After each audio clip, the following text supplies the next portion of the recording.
Didier en prime. Le sujet qui nous intéresse ce matin, crise politique en Afrique, que valent les condamnations de la communauté dite internationale? C'est notre grande interrogation ce vendredi matin. Mes invités se sont installés. Eh bien, j'espère que tout va pour le mieux dans le meilleur des mondes. Docteur Douma Jean-René, bonjour, bienvenue à vous. Bonjour, M. Stingos. Merci une fois de plus pour cette invitation. Je dis bonjour à tous les éminents panélistes que vous avez l'honneur de présenter. Bonjour à l'équipe technique, sans laquelle cette émission ne serait pas possible. Bonjour au management de DBS et surtout un gros bonjour aux millions de téléspectateurs africains au-delà de l'Afrique. Merci d'être là ce vendredi, donc on sait que vous êtes souvent très occupés. Il faut enseigner justement des millions de personnes de par le monde. Pas facile. Mais merci d'être là ce matin. C'est moi qui vous remercie. Docteur Yam Tiba, bonjour, bienvenue à vous. Bonjour, monsieur Ngos. Merci de m'avoir invité. J'espère que vous allez bien. Écoutez, ça va. Je pense que ça va. On sait que quand on prépare quand même cette grande fête, on est souvent un peu fatigué. On est à gauche et à droite. Je ne vais pas donner le secret au monde entier. Ne vous inquiétez surtout pas. Tout le monde maintenant va se demander de quoi vous parlez. Non, ben tant mieux. C'est entre vous et moi. En tout cas, vous comprenez. Okay. On souhaite tout le bonheur du monde. Ne vous inquiétez surtout pas. Merci. Patient Parfeno, bonjour, bienvenue à vous. Bonjour Steve, bonjour à Dr Yamb, Dr Douma.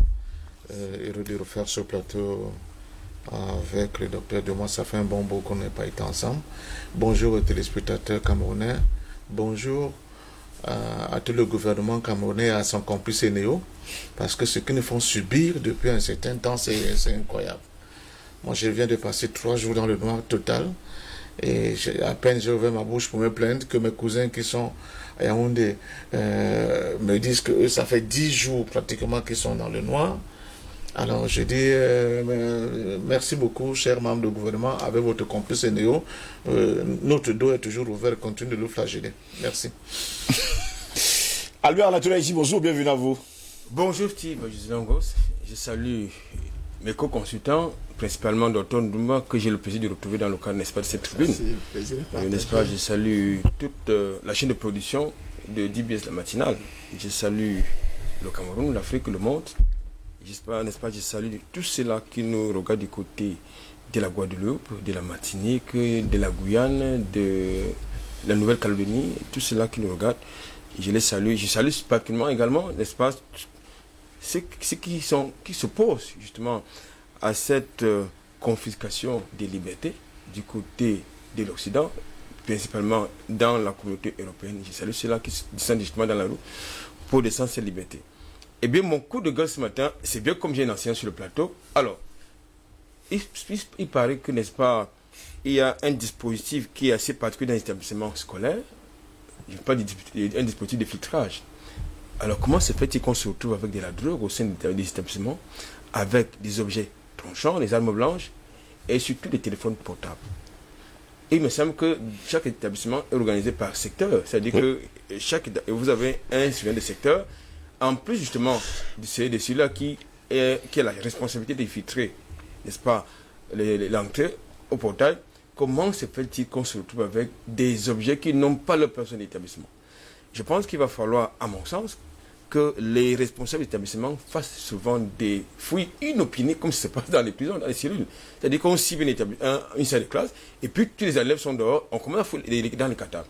Parce que ça devient quand même grave. Non seulement il y a de la drogue qui circule, vous avez de nouveaux cinéastes au sein de ces établissements qui tournent, n'est-ce pas, des vidéos obscènes et qui sont filmés par le téléphone portable. Et pire, vous avez des armes blanches qui servent à agresser quelquefois les camarades, voire le corps enseignant. Je crois qu'il va falloir être un peu plus rigoureux de ce côté-là. Très rigoureux d'ailleurs dans les lycées et collèges d'Afrique. Messieurs, le sujet qui nous intéresse ce matin, crise politique en Afrique, que valent les condamnations de la communauté dite internationale? C'est notre grande interrogation. Mesdames, messieurs, bienvenue à toutes et à tous. Voici le débat. Crise politique en Afrique, que valent les condamnations de la communauté dite internationale? C'est notre grande interrogation. Les sanctions internationales sont des décisions prises par des États et des organisations comme les États-Unis, l'Union européenne et l'Organisation des Nations Unies à l'encontre d'autres États pour des raisons essentiellement politique, de façon unilatérale ou tout simplement, il faut le dire comme ça, multilatérale. À quoi servent ces sanctions internationales? Pourquoi les États dits faibles doivent subir la pression des autres dits forts? Elles sont d'ordre diplomatique d'ailleurs, ces sanctions internationales. Fermeture d'ambassades par exemple, économique, limitation des échanges de toutes sortes, ou militaires, on parle bien sûr d'intervention. Il faut distinguer les sanctions économiques des sanctions commerciales, ces dernières étant appliquées pour des raisons purement liées aux lois des marchés, tarification, douane, entre autres. Selon les explications de Wikipédia, la Bible des mondialistes, la sanction internationale est une décision prise par les États ou par, il faut le dire comme ça, des organisations internationales telles que l'ONU, par le biais de leurs organes décisionnels à l'encontre d'autres États ne respectant pas leur engagement à se conformer aux dispositions conventionnelles des organismes non étatiques ou des individus représentant une menace pour la paix et la sécurité, il faut le dire, internationale. Les normes conventionnelles ont un caractère supranational et obligent les États qui les ont adoptées à non seulement les appliquer, mais aussi à s'assurer que leur législation soit conforme à ces normes. C'est ce qu'ils déclarent. Et c'est ce que déclare également Wikipédia, la Bible des mondialistes. Le recours à ces mesures coercitives au sein de la communauté internationale est favorisé dans le souci d'instaurer, selon eux, et de préserver la paix et la sécurité internationale en luttant contre l'impunité de certains États ou en réagissant contre des actes illicites sur le plan international. En d'autres termes, il s'agit ici de la prise de contre-mesures.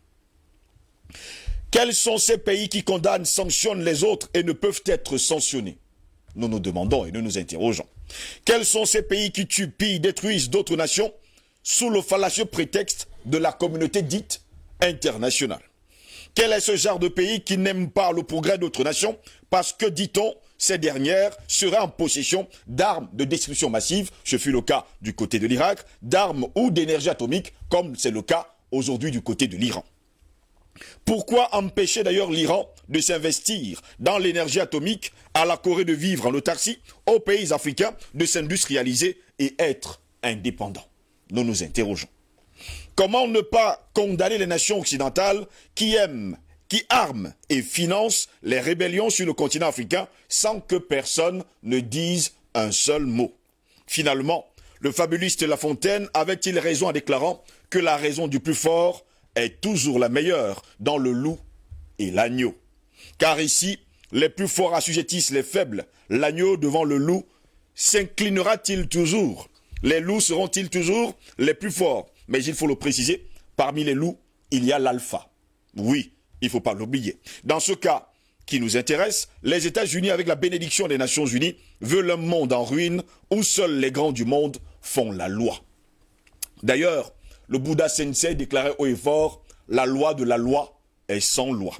Eh bien, messieurs, la prise des sanctions internationales ne s'effectue pas sans aucun fondement. D'après eux, il y a des motifs ou encore des raisons, des justifications qui poussent certains acteurs de la scène internationale à prendre des mesures à l'égard d'autres acteurs. Parmi ces raisons, messieurs, on peut avoir la raison juridique qui se traduit par les représailles prises par un État à l'encontre d'un autre, du fait de la conduite illicite de ce dernier, dans le but de garantir ses droits et de défendre ses intérêts qui sont mis en cause.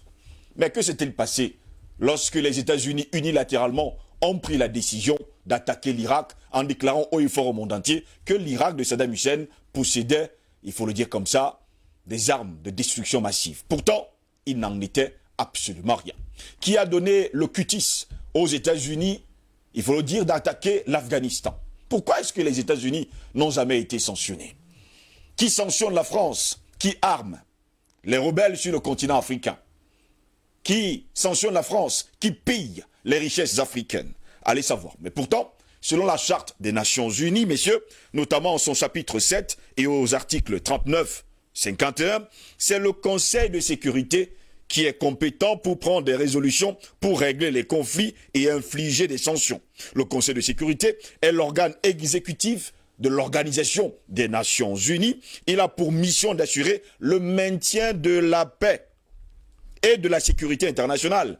Il est composé de 15 membres, dont les membres permanents qui sont la Chine, les États-Unis, le Royaume-Uni, la Russie, la France, puis 10 autres membres, il faut le dire comme ça, non permanents, élus pour un mandat, une durée de 2 ans renouvelable chaque année par vote à la majorité des 2/3 à l'Assemblée générale. Mais pourtant, lorsque les États-Unis ont pris la décision unilatérale d'attaquer l'Irak, eh bien, ils ont surpassé le Conseil de sécurité des Nations Unies. Mais est-ce que les États-Unis ont été sanctionnés? Voilà pourquoi nous nous posons justement la question ce matin. Crise politique en Afrique, que valent les condamnations de la communauté dite internationale? Docteur Yamin Timba, je vous vois réfléchir. Je vais prendre votre réaction. Alors, enfin, est-ce que je réfléchis?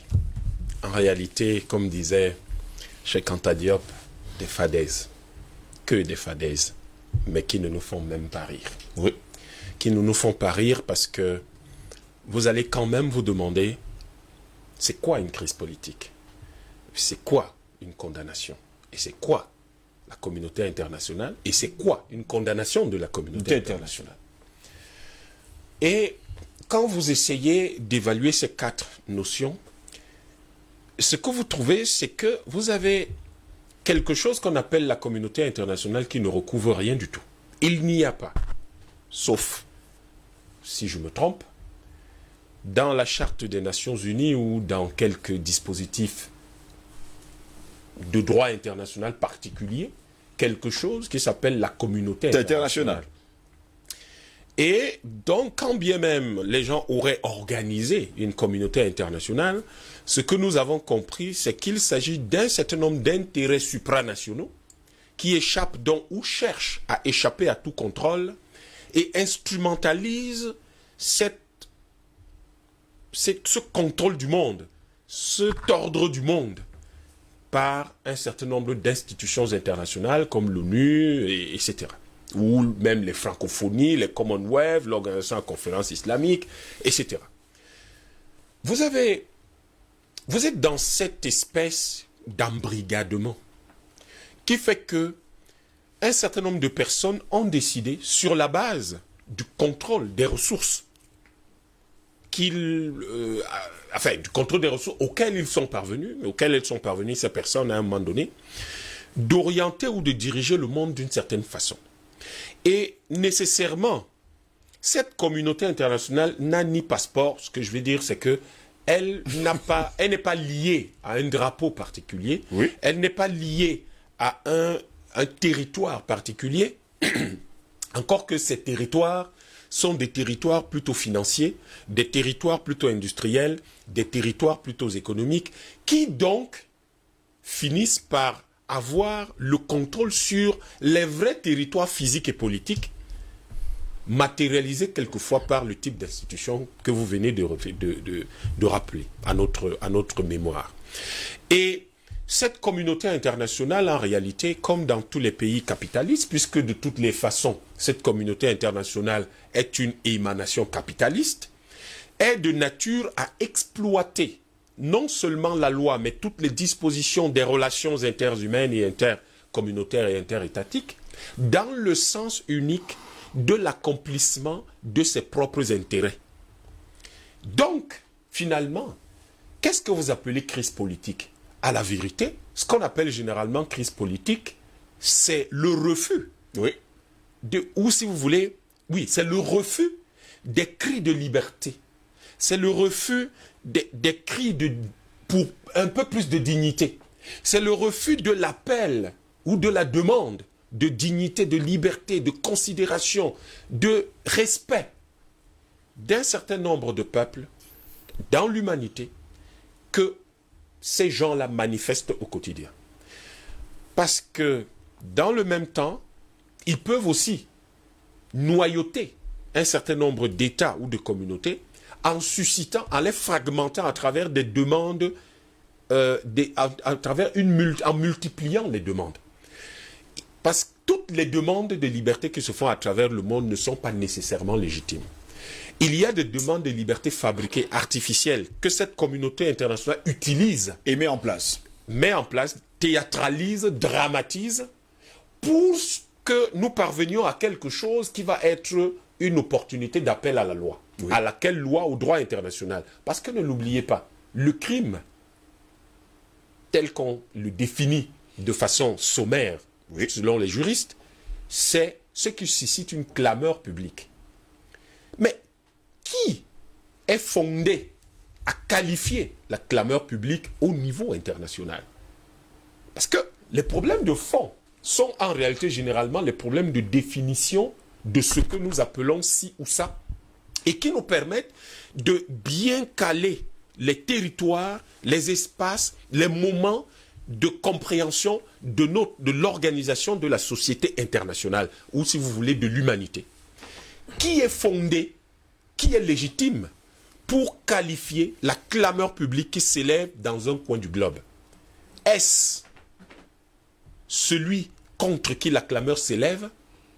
Est-ce celui qui capte la clameur parce que lui, il l'a capté avant vous tous, parce que c'est lui qui l'a théâtralisé, structuré, organisé et mis en scène, dans l'unique but, comme le dit souvent Michel Collomb, d'une propagande de guerre qui a pour objectif ultime le contrôle des ressources. Mais il reste quand même qu'il y a des demandes de liberté et de dignité, de respect, qui émergent à travers le monde, qui sont des demandes légitimes, qui sont des demandes qui constituent une rupture historique, oui, qui pourrait permettre à l'humanité de connaître un peu plus de paix et un peu plus une meilleure, une certaine harmonie, une certaine concorde et une certaine justice. Le problème, c'est que il y a une différenciation des demandes de liberté, des demandes de dignité, des demandes de respect à travers le monde, qui fait que on constate aujourd'hui que la crise politique internationale, en tout cas celle que condamne généralement la communauté internationale, est une crise politique... Dite internationale, naturellement. Est une crise politique, en fait, qui est simplement la captation d'une demande théâtralisée et qui va donc être utilisée dans le sens des intérêts de cette communauté internationale. Mais pourquoi on parle de condamnation? Mais condamner signifie qu'il y a un procès. Un procès signifie qu'il y a un procureur, quelqu'un qui parle au nom. En réalité, le procureur, tel qu'on l'imagine, parle au nom du roi, mais le procureur, dans une république, dans la communauté, parle au nom du peuple. Il est censé parler au nom du peuple parce qu'il défend les valeurs du peuple, parce qu'il défend les idéaux du peuple, parce qu'il défend les rêves du peuple, parce qu'il défend le mode de vie qui apporte la justice, la paix, l'abondance au peuple. Mais quel est ce procureur qui ne s'intéresse nullement au peuple, et qui condamne le peuple? Il est à la fois le metteur en scène, le juge, le procureur, le geôlier, le bourreau. Et aussi il est l'investisseur du procès. Du coup, la condamnation perd de sa substance, devient du simple buzz, devient simplement un coup de plus, comme le disait Bernard Kouchner quand ils organisaient le coup de la Somalie. Vous vous en souvenez? Justement. Ça devient un coup à la Bernard-Henri Lévy quand ça devient le coup de la Libye. Ça devient un coup que Mélenchon critique lorsqu'on fait le coup de la Côte d'Ivoire. Ça devient un coup lorsque vous avez Boko Haram sorti de nulle part dans la zone du Sahel et qui va faire provoquer des milliers de morts au nord du Cameroun et du Nigeria et jusqu'au Tchad. Ça devient un coup lorsque vous avez une histoire qui sort de nulle part, entretenue par l'ONU elle-même dans ses contradictions, et qu'on va appeler la crise anglophone, et qui embrase tout un pays, les gens oubliant les bases sur lesquelles de tels conflits sont nés. Nous appelons cela des demandes à la fois légitimes et illégitimes. Et lorsque vous avez cette vision qui met la communauté internationale, qui pose la communauté internationale comme problème. Un problème, c'est quelque chose qui est devant moi. Probléma, qui est devant moi.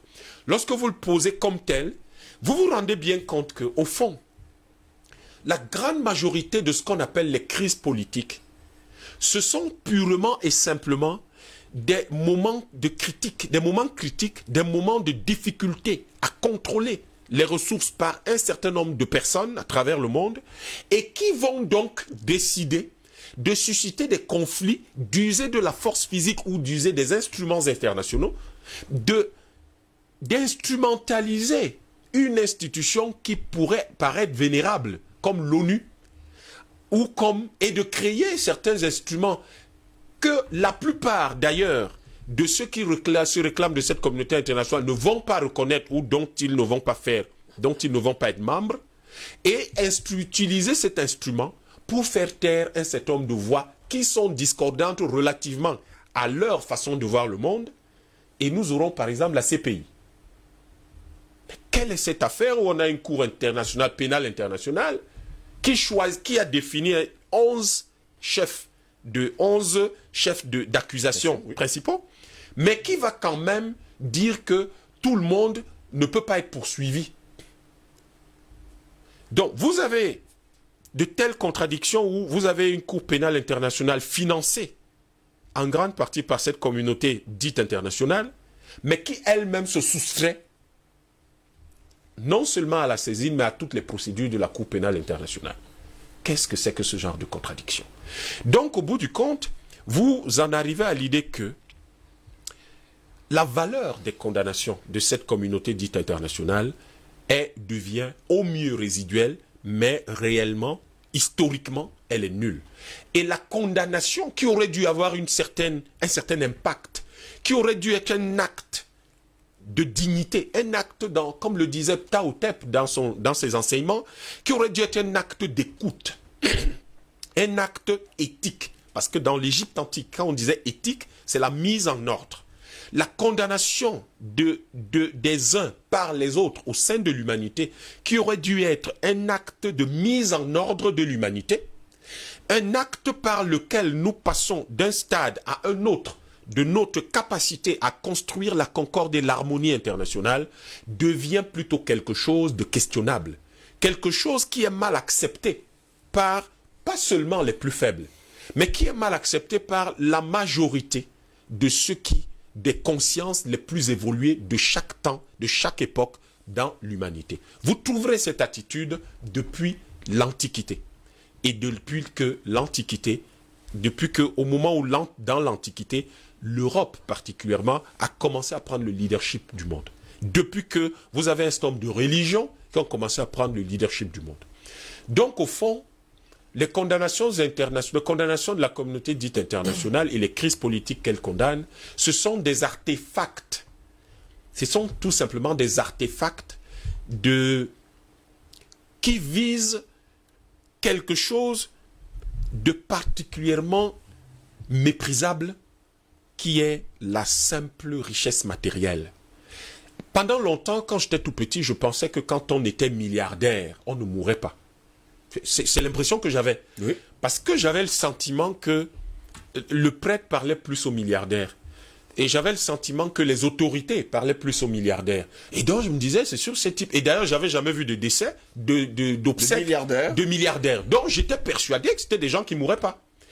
Et puis avec le temps, j'ai fini par comprendre qu'ils meurent très bien comme tout le monde et que la plupart du temps, ils sont beaucoup plus faibles parce qu'ils ont un système immunitaire moins solide que celle que le nôtre qui marchons, barbotions dans la boue et devions aller cueillir des goyaves pour pouvoir les revendre et acheter nos cahiers.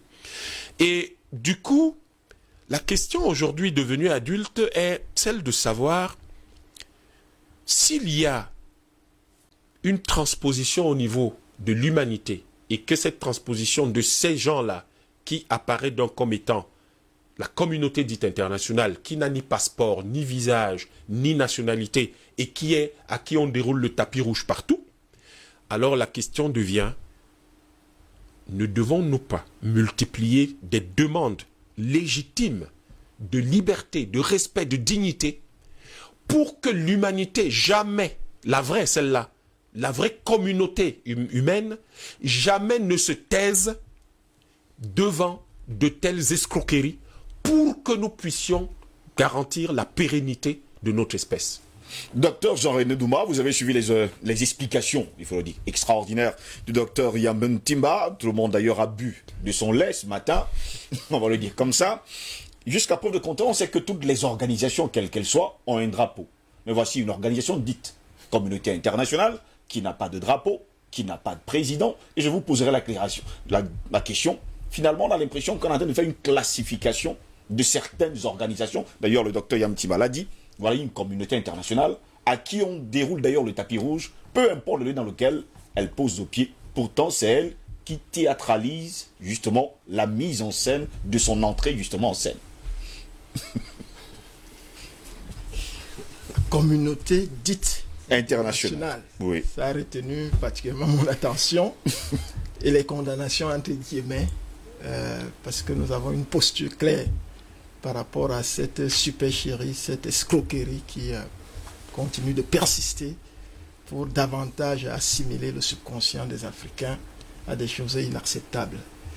Je voudrais rappeler brièvement, si vous le permettez, oui, ce que l'opinion publique pourrait assimiler à la communauté dite internationale. Le docteur Yam l'a relevé, vous également. Il s'agit de l'Organisation des Nations Unies, l'ONU.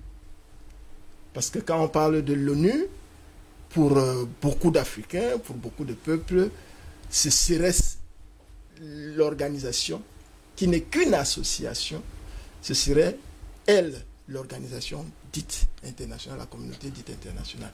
Mais l'ONU, c'est quoi? L'ONU, c'est une association, comme toutes les associations. De toutes les autres nations, de toutes les nations de la Terre. Oui. C'est une association dont la création a été initiée par un chef d'État américain, Franklin Roosevelt, après la Deuxième Guerre mondiale, en 1945.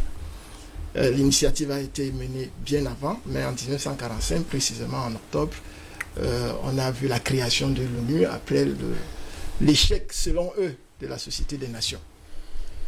Alors, cette ONU qui n'est qu'une association, qui n'est qu'une organisation qui a pour membres pratiquement 200 États, mais n'oublions pas, quand vous ne pouvez pas créer votre association, et puis c'est quelqu'un d'autre qui vient décider de comment elle fonctionne.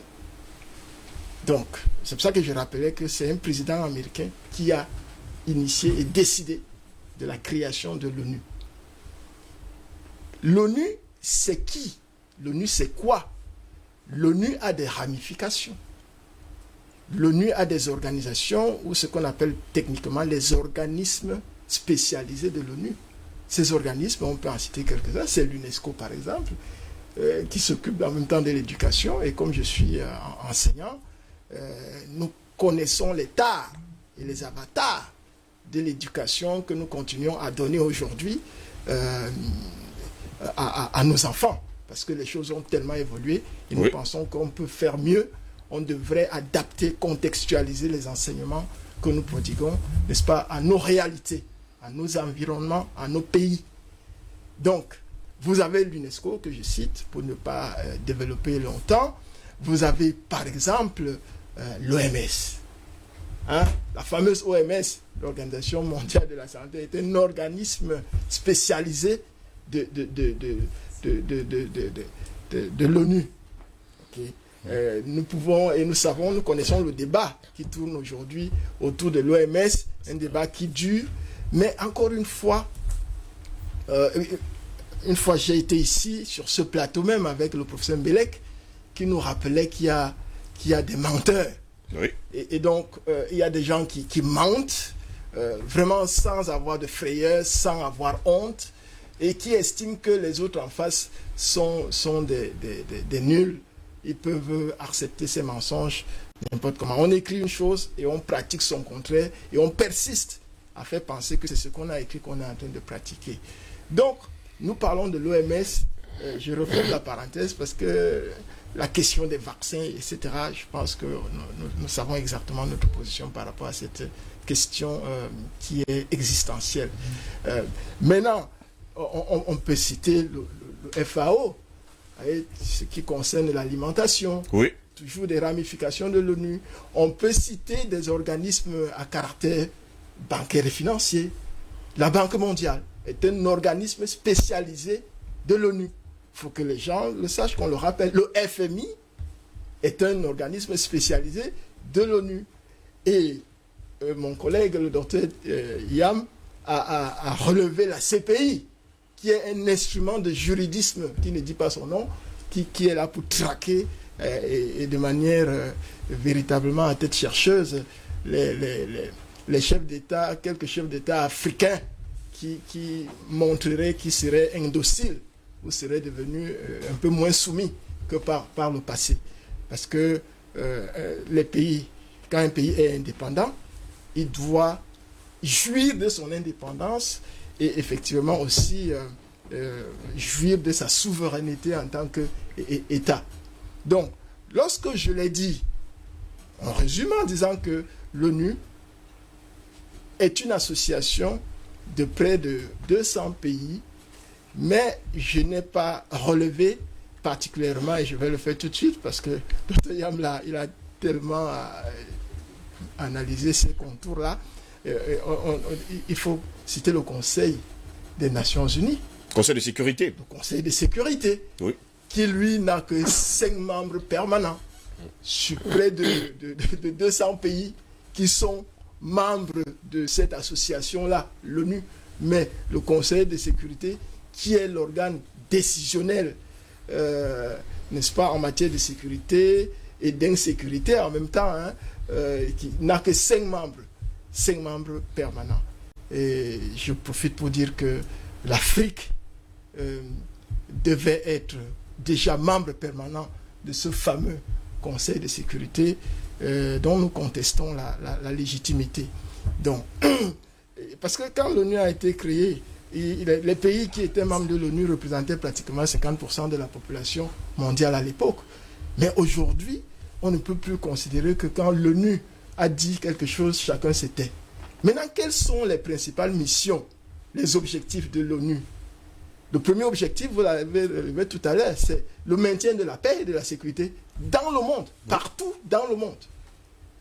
Le second objectif est lié à la démocratie.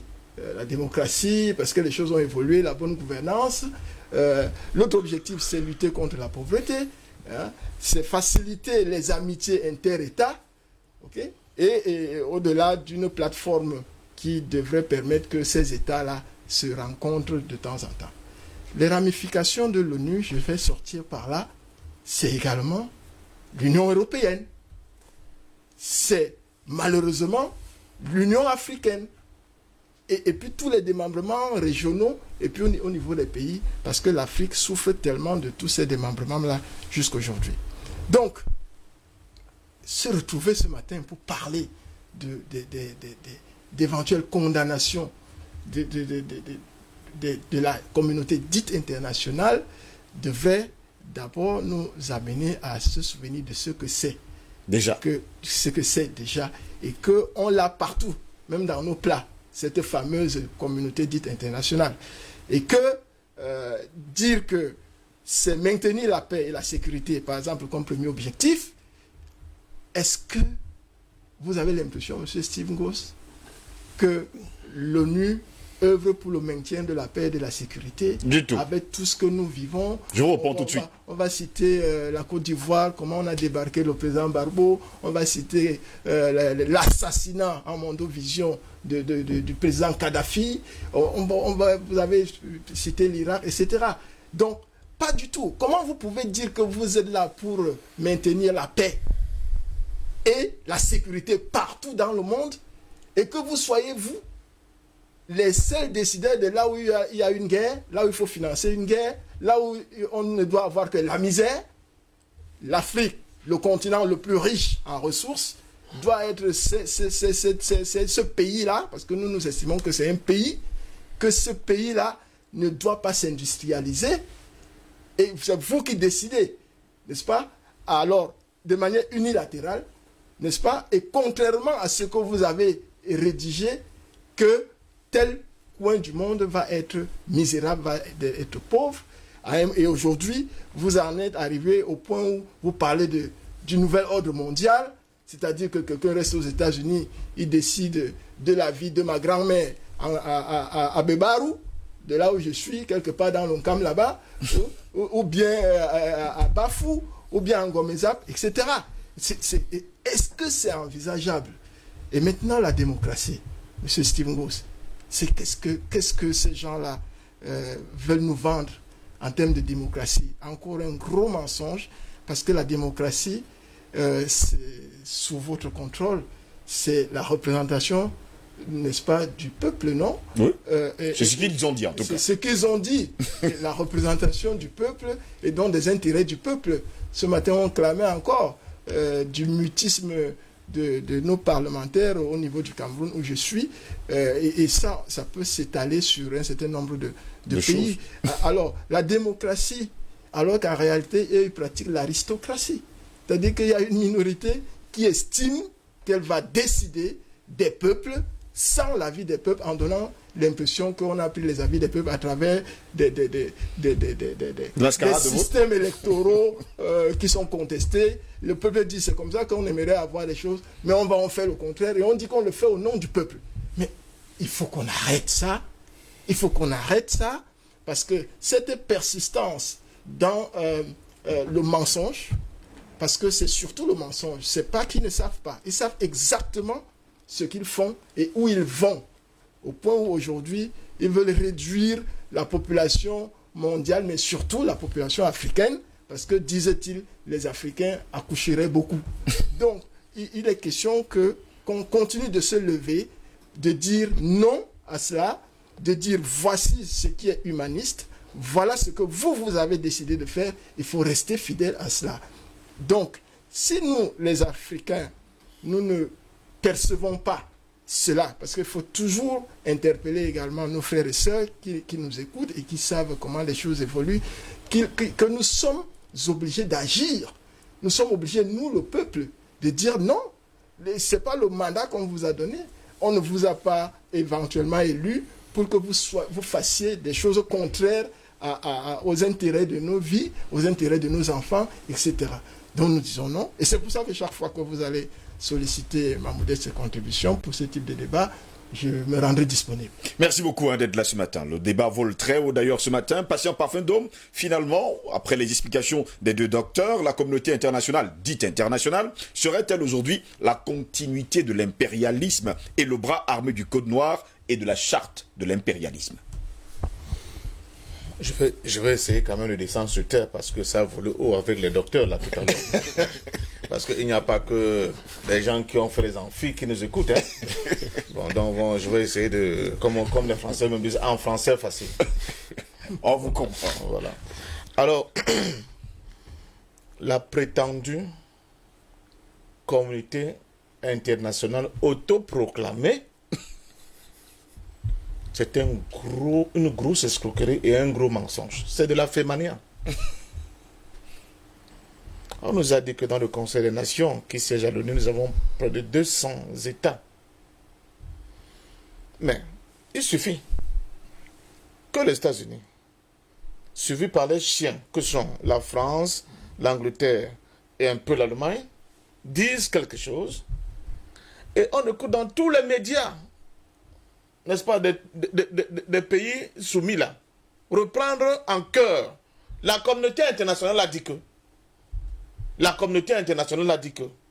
La communauté internationale a décidé de ceci. Les États-Unis, suivis par leurs deux chiens là, qui les accompagnent, les chiens de course, vous avez la France, l'Angleterre et souvent l'Allemagne, c'est fini. On dit la communauté internationale a décidé. Quelle communauté internationale? Donc le mensonge commence là. Mais le mensonge est davantage amplifié dans notre imaginaire. Parce qu'en fait, nous sommes face à une manipulation des concepts. Mais une manipulation des concepts qui est rendue possible que parce que nous sommes dominés sur le plan culturel. Oui.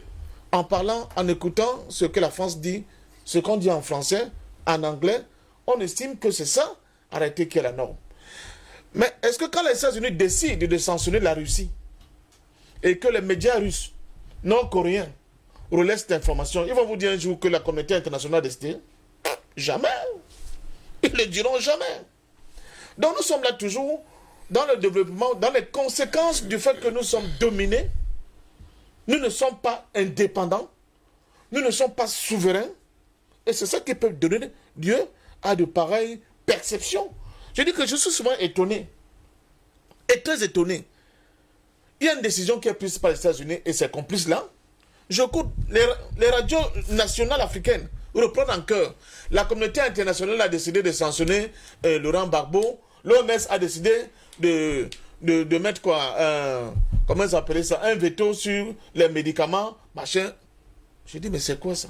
C'est quelle communauté internationale? Dites aux gens que c'est la France qui a décidé, c'est M. Sarkozy qui a décidé, qui est suivi par, comment dire ça, aidé en cela par les États-Unis pour obliger l'OMS, justement, d'imposer un embargo sur les médicaments en direction de la Côte d'Ivoire.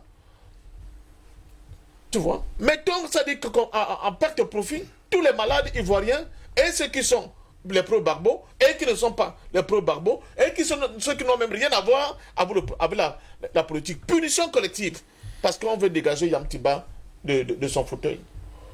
C'est ça la démocratie. Donc, cette prétendue communauté internationale autoproclamée n'est qu'une escroquerie. C'est une escroquerie et il faut, comme l'ont fait mes prédécesseurs, essayer de décortiquer pour mettre à nu cette grosse escroquerie. Il y a un journaliste qui a été décapité dans une ambassade turque. C'était un citoyen saoudien, Ahmad Khashoggi. Décapité sur l'ordre du prince Ben Salman, saoudien. Inversons un peu le rôle. Imaginons un seul instant que ce soit un journaliste en rupture ou bien opposé à un régime africain qui ait subi le même sort dans une ambassade africaine en Occident. Vous vous imaginez? Les B-52 devaient voler sur nos têtes à la seconde. Mais depuis, non seulement Ben Salman continue d'être bichonné, n'est-ce pas, par les États-Unis, il n'y a aucune poursuite internationale qui a été engagée contre lui. Aucune. L'Arabie Saoudite, toujours, aidée toujours par les États-Unis et ses complices de la prétendue communauté internationale, ont créé une catastrophe humanitaire sans pareil au niveau du Yémen, avec des conséquences incroyables. C'est un véritable génocide qui ne dit pas son nom. Motuche et Bouche de la communauté internationale. Où est-ce que je vais en venir? Je vais en venir dans cette affaire-là. C'est une question d'intérêt et de rapport de force. C'est une question d'intérêt et de rapport de force. Quand on dit oui, on va sanctionner le haut cadre militaire de tel pays, on va bloquer leur compte chez nous, en Europe, vous comprenez? Si vous avez notre organisation, si vous avez d'autres types de souveraineté, premièrement, pourquoi vous allez mettre votre argent chez eux? Deuxièmement, qui vous sanctionne de ne plus vous donner un visa pour aller chez eux? Qu'est-ce qu'on a à foutre? Qu'est-ce qu'on a à foutre? Troisièmement, qui disent que, je ne sais pas, vous n'aurez plus droit à certains... Où est le problème? Si vous prenez une décision comme ça, vous dites à monsieur, le président nord-coréen, comment il s'appelle? Kim Jong-un. Kim Jong-un, que bon, on a bloqué tes comptes à l'étranger, il va rigoler. Il dit, mais c'est des gros farceurs. Tu ne vas plus venir chez nous. Est-ce que d'habitude, il a même besoin, il n'a jamais eu le vœu d'y aller? Vous voyez?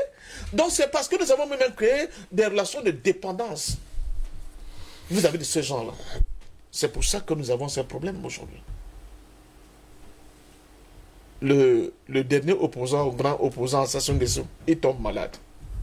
On le prend, on l'amène en Europe. On dit c'est le Covid, il faut que la soit en Europe. Finalement, la famille conteste. Mais on donne le droit aux médecins français de faire l'autopsie. Ils font l'autopsie et ils concluent que non, c'est le Covid. La famille peut faire comment? Puisque c'est le complice de l'autre. Vous voyez comment c'est tellement imbriqué au point où on va continuer à subir ce que nous subissons tant qu'on ne va pas couper les nœuds gordiens avec ces gens-là. Pour nous-mêmes être indépendants, pour même pouvoir décider de nos choses comme nous voulons. On n'a pas l'Union africaine. Et je suis d'accord quand il dit que c'est une excroissance de cette tenue-là. Parce que regardez comment fonctionne ce machin-là. Son financement, c'est les autres. Même sa politique, c'est les autres. Elle est incapable de parler d'une seule et même voix quand elle doit rencontrer les autres sur le plan international. Sommet en France-Afrique, sommet Chine-Afrique, sommet, je ne sais pas, Japon, Afrique, Turquie, Afrique, etc., etc. Et tu vois donc tous ces chefs d'État courir dans les avions, aller s'asseoir pour parler à un seul interlocuteur. Alors que si nous étions un seul et même continent ou bien un même pays, comme l'a dit le docteur Douma, on dit ok, ce gars-là, il veut parler avec l'Afrique, pas de problème. Alors Yam Tiba, allez, voici le mémorandum que nous avons rédigé avec nos points et avec les possibilités d'accord que nous avons. Allez défendre l'Afrique, terminé. L'affaire est réglée. Mais non. Tout le monde ira là-bas et vous allez voir de ces bassesses incroyables.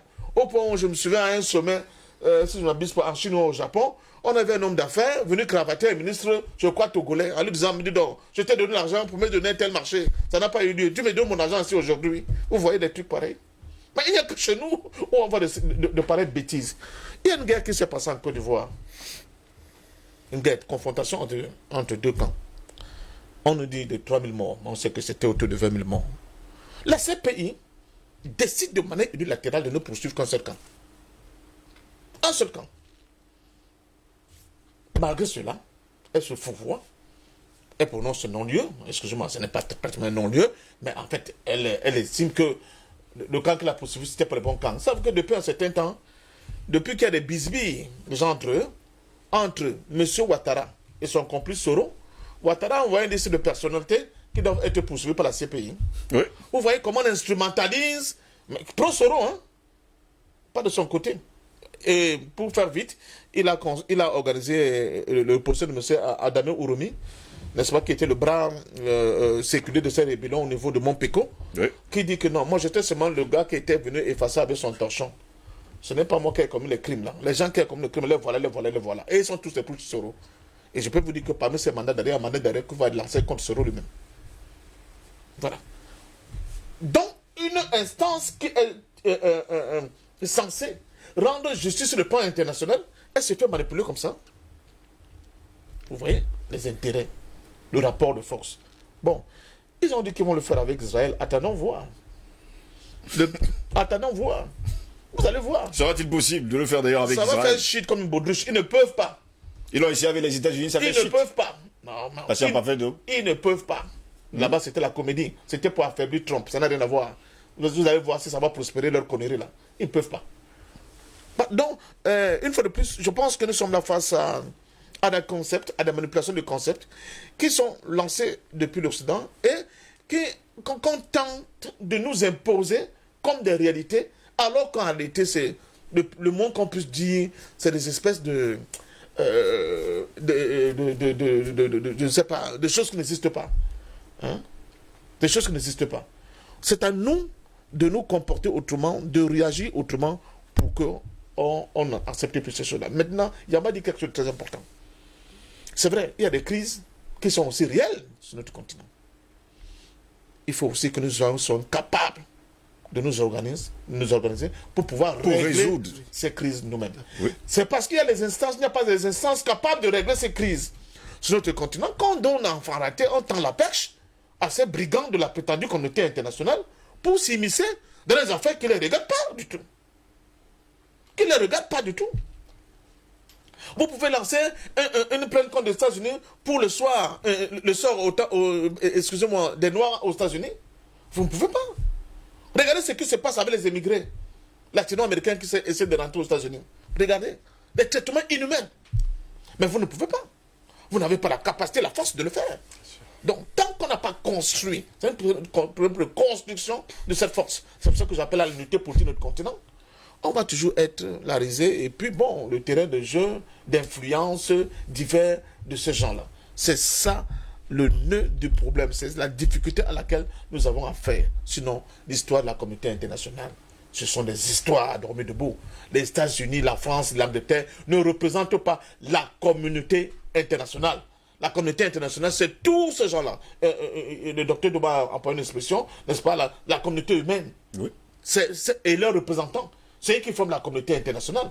Mais vous ne pouvez pas avoir affaire à des brigands, n'est-ce pas, qui laissent des criminels, comme on l'a vu en Côte d'Ivoire, assassiner des gens et protéger, n'est-ce pas, un individu. Le chef bandit. Mais c'est incroyable. Et nous parlons de communauté internationale. Voir un chef d'État d'un pays tiers lancer des occasions à notre chef d'État en disant je te donne tel nombre de jours.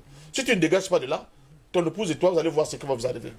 Voir un pays comme les États-Unis, qu'on appelle le pays par excellence de la démocratie, violer et piétiner les règles du Conseil de sécurité de l'ONU, passer outre et aller sans mandat de ce Conseil de sécurité, déclarer la guerre à un pays tiers.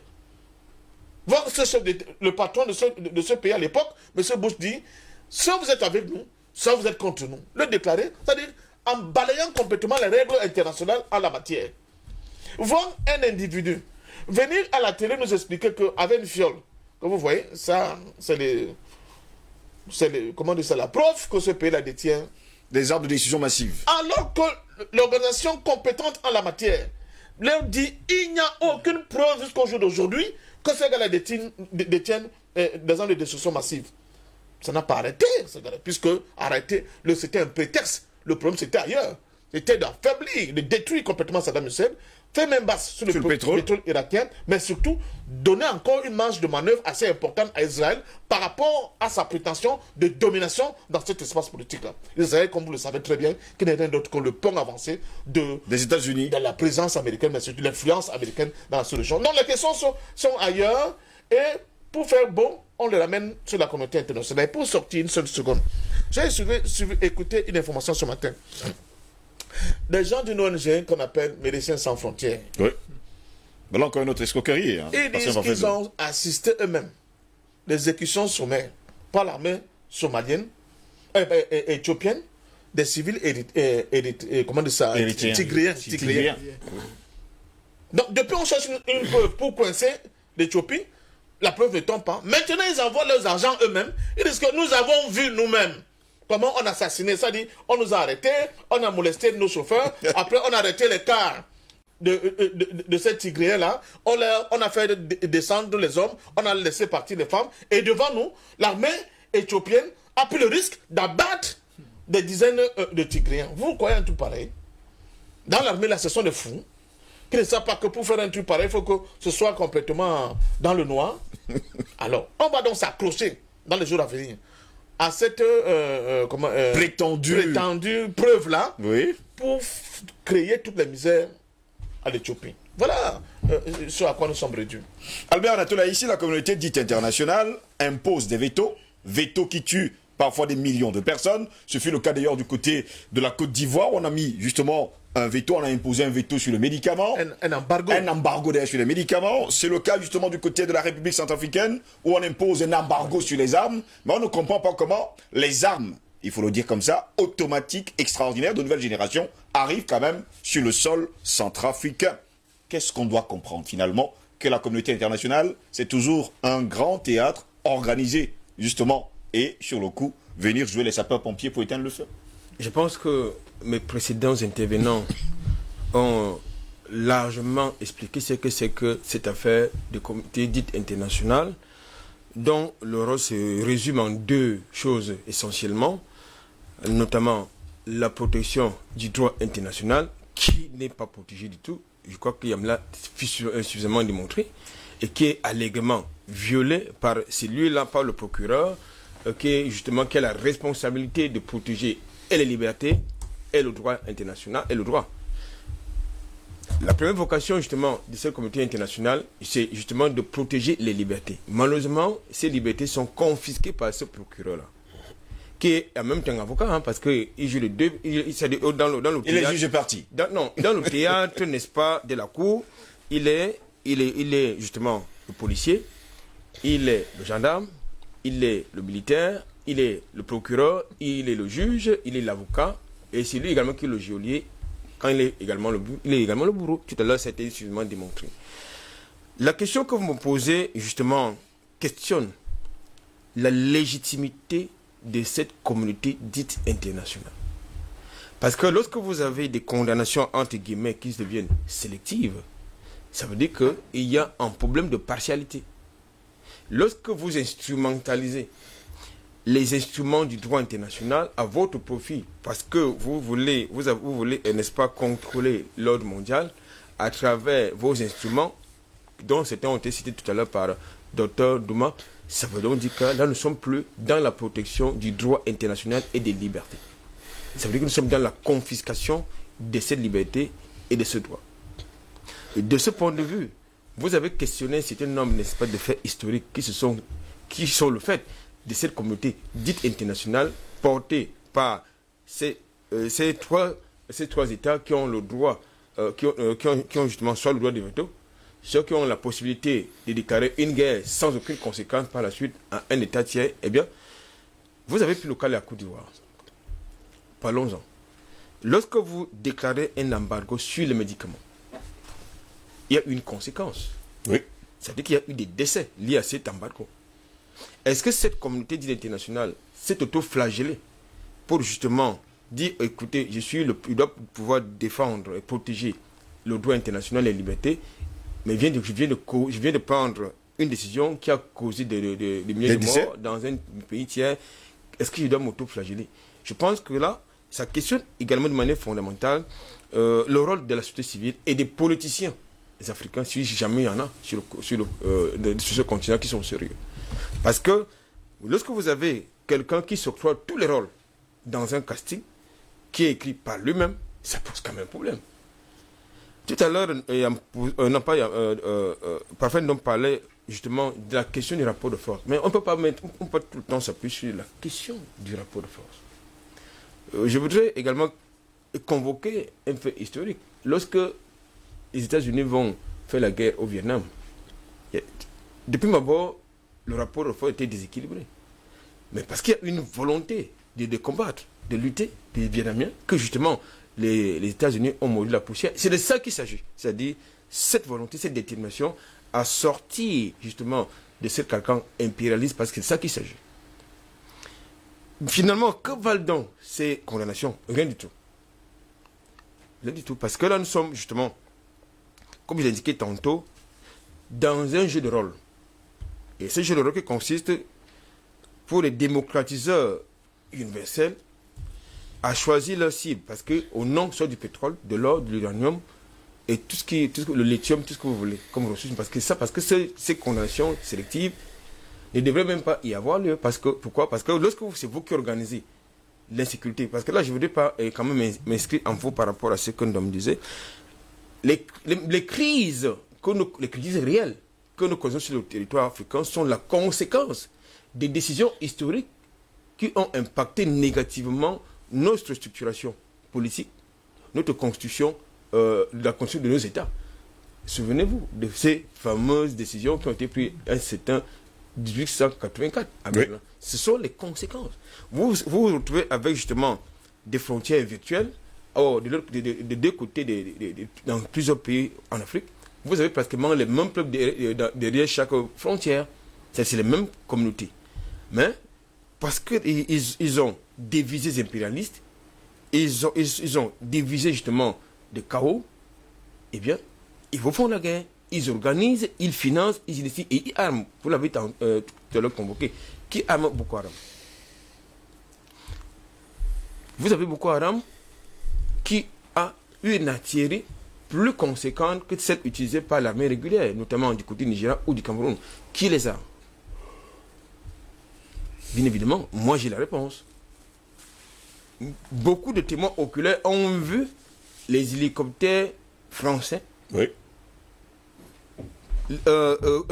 alimenter n'est-ce pas, les djihadistes de Boko Haram. Beaucoup de témoins oculaires. Ça, je le dis et j'assume ce que je dis. Donc, lorsque vous êtes dans une situation de casting, vous trouvez que nous sommes dans un théâtre sérieux? Non, justement, c'est un théâtre. Et comme si nous sommes dans un théâtre, ça ne peut pas être sérieux. Maintenant, pour terminer, la thématique porte sur que valent, n'est-ce pas, les condamnations de la communauté dite internationale. Justement, la question de fond, c'est que valent-elles ces condamnations? À partir du moment où nous sommes dans un casting à géométrie variable, nous connaissons les exactions de l'armée américaine en Afghanistan. Mais je ne suis pas certain que les États-Unis ont pour autant été poursuivis par la CPI pour crimes de guerre et crimes contre l'humanité. Nous connaissons les exactions de l'armée américaine en Irak. Nous connaissons les exactions de l'armée française et de l'OTAN en Libye. Nous connaissons les crimes de l'armée française en Côte d'Ivoire, au Mali, au Niger, en Centrafrique, et même au Cameroun. parce qu'il ne faut pas effacer notre mémoire historique. Est-ce que, pour autant, la CPI s'est auto-saisie de ces différents dossiers? Justement, parce que ce n'est pas possible. Pourquoi? Parce que, justement, ce sont ces 3 larrons qui ont tous les droits au conseil, n'est-ce pas, de sécurité des Nations Unies, qui finance l'affaire. Mais en même temps, même si nous sommes dans une association, tout le monde est assujetti au respect du règlement intérieur et des statuts. Mais quelle est donc cette association où même les initiateurs ou le président de l'association n'est pas assujetti au respect, exempt, et n'est pas assujetti au règlement intérieur et au statut? Ça pose donc un problème de démocratie, ça dit, puisqu'ils disent qu'ils sont des démocrates et qu'ils veulent absolument... Pendant la CPI Non, je parle de la communauté internationale qui, justement, condamne justement les crises politiques qu'elle alimente sur divers fronts, dans divers États au monde. Pendant que nous avons la crise en Birmanie. Mais, écoutez, pourquoi est-ce que cette communauté internationale fait la pression en Birmanie? Parce que le casting, c'est le même. Le casting est le même. Donc je crois qu'aujourd'hui, il faut qu'on sache, qu'on soit sérieux. Il est important que les nouveaux dirigeants, la nouvelle élite politique africaine s'inscrivent dans le projet de création ou de mise en place des États-Unis d'Afrique. C'est fondamental. Merci beaucoup Albert Anatola. Ici, messieurs, j'accorderai 5 minutes à chacun d'entre vous jusqu'à 9h25 minutes.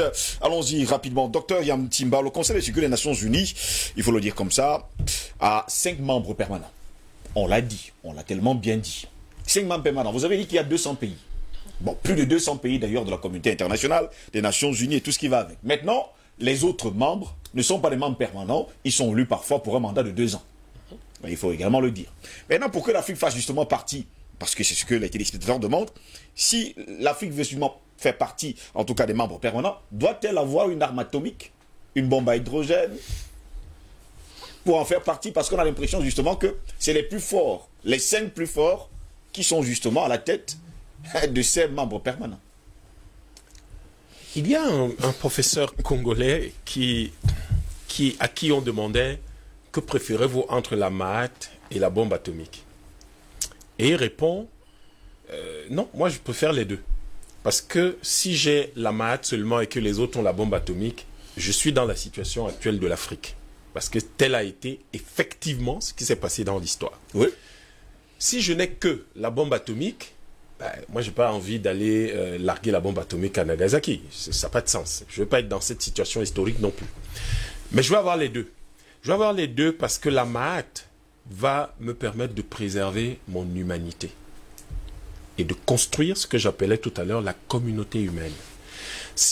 Et de l'autre côté, ma bombe atomique va me permettre de tenir en respect ceux qui n'ont aucun respect pour l'humanité.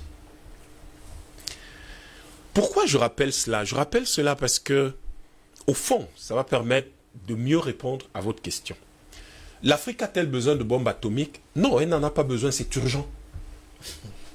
C'est urgent. Elle n'en a pas besoin, mais c'est urgent. Non, c'est une urgence vitale. Oui. Nous équiper avec les dernières armes les plus à la pointe est une urgence vitale. Ce n'est pas seulement la bombe atomique, c'est tous les systèmes informatiques les plus évolués, c'est tous les systèmes électromagnétiques les plus évolués, c'est tout ce que les sciences chimiques, physiques, biologiques, médicales, psychologiques peuvent nous apporter, oui, etc., etc. C'est une urgence vitale. Mais également, il est vital que l'Afrique restaure son historicité, restaure ses valeurs universelles. La MAAT, par exemple. Nous ne sommes pas des animaux, nous ne sommes pas des bêtes. Oui. Nous sommes des êtres humains. Et nous devons absolument préserver l'humanité parce que c'est cela qui nous définit sur cette planète. C'est la raison pour laquelle nous ne sommes pas des pierres. C'est la raison pour laquelle nous ne sommes pas des manguiers. C'est la raison pour laquelle nous ne sommes pas des silures. C'est la raison pour laquelle nous sommes des êtres humains.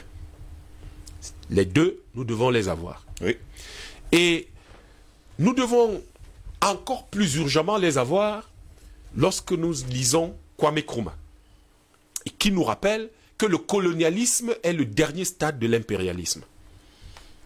Donc les impérialistes, parce qu'en réalité, lorsque nous parlons de la communauté, fameuse communauté dite internationale, c'est en réalité les impérialistes, ceux qui pensent qu'ils ont le droit naturel de dominer les autres, puisque de toutes les façons, il est dit dans leur Bible qu'ils sont le peuple élu.